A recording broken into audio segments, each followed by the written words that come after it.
What about, obviously, layer ones normally do pretty well. And obviously, Yeah. sorry to put you on the spot, but everyone loves a prediction, whether it's in price or X's. What do you think Pulse or PLS could do short term and long term? Maybe 6 months, 12 months and onwards. So it depends on where we're tracking it from, the starting price or from like the all-time low, because we are going to have an all-time low. We're like, that's the all-time low. Off the all-time low, probably 100x. 100x, yeah. So just if I'm going off of psychology here, if we're look at something like a Maximus coin and stuff like that is like you end up having a bunch of people that have a lot of the supply, and while the price is going up, they don't feel like selling it, so it stays above the price of what hex is. But at some point, some people are going to capitulate, and finally that supply. So you have a very limited amount of supply. So if everyone gets their coins right off the bat, there's quite a lot of people that aren't gonna let it go.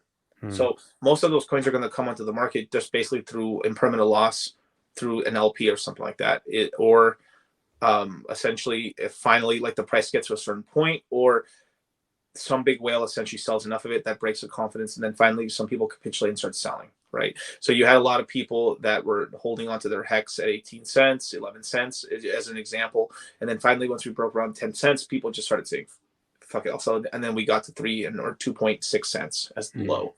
And then we pop from there. So you're going to have these sort of things where and there's going to be at some point in the like for the first initial week or so, we're going to have massive pumps on PulseChain. There's just very little supply. Some people will sell it to get into other stuff because some people are very PulseChain rich. Some people are very PulseX rich. Some people are very like liquid loans or other coins rich, or whatever they end up sacrificing for, and like they're gonna be very wealthy in that. So there's gonna be a lot of like people are gonna try to finagle the way into getting. That's why the Infinity Gauntlet, right? Well, there's only 5 stones right now, but basically everyone's gonna try to get as much as they can of all these. But typically people are really like, it looks like to me of like how things end up going down in terms of the numbers that I know for people that sacrifice for PulseX versus PulseChain. PulseChain, less people sacrificed. So that means it's a scarce asset. So you have more of a concentration of the total supply in smaller hands versus PulseX and then the other tokens. So basically, a lot of people don't have enough PulseChain, so people are going to be buying PulseChain a lot more, and especially in the beginning. So there's going to be a huge buy support for the price of Pulse. So you actually could see probably a 10x in the first week or two, just off of that, off the rip. Then of course, thumbs down, and then at some point you'll start having the parade of like all the other coins essentially having their pop off. You're more than likely going to see quite a sell off on PulseX. And PHEX as well, because people are going to sell PHEX and PulseX to try to get into PulseChain token.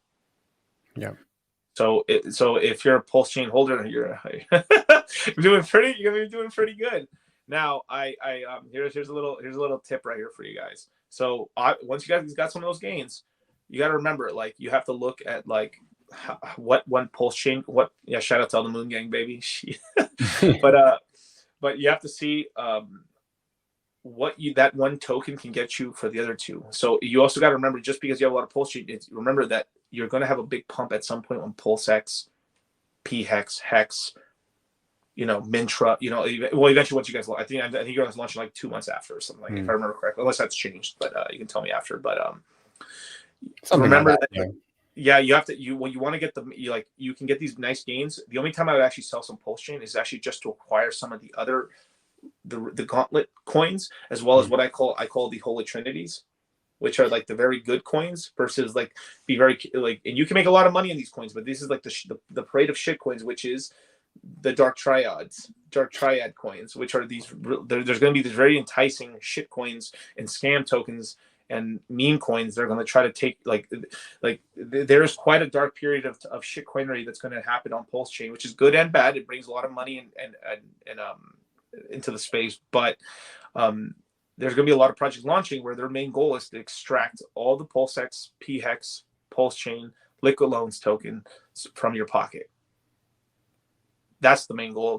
Like in the beginning of crypto, it was like pretty common knowledge that altcoins was basically a game. It was a game that you would essentially gamble your Bitcoin on these altcoins in order to see if you can gain more BTC. So we now, since we've entered a new era, right? A lot of these altcoins are a game of we're now taking our PulseChain liquid loans token, PulseX tokens, and gambling to see if we can get more of those tokens. So we're betting the holy trinities and the gauntlets for shitcoin speculation in the casino, and hopefully we win.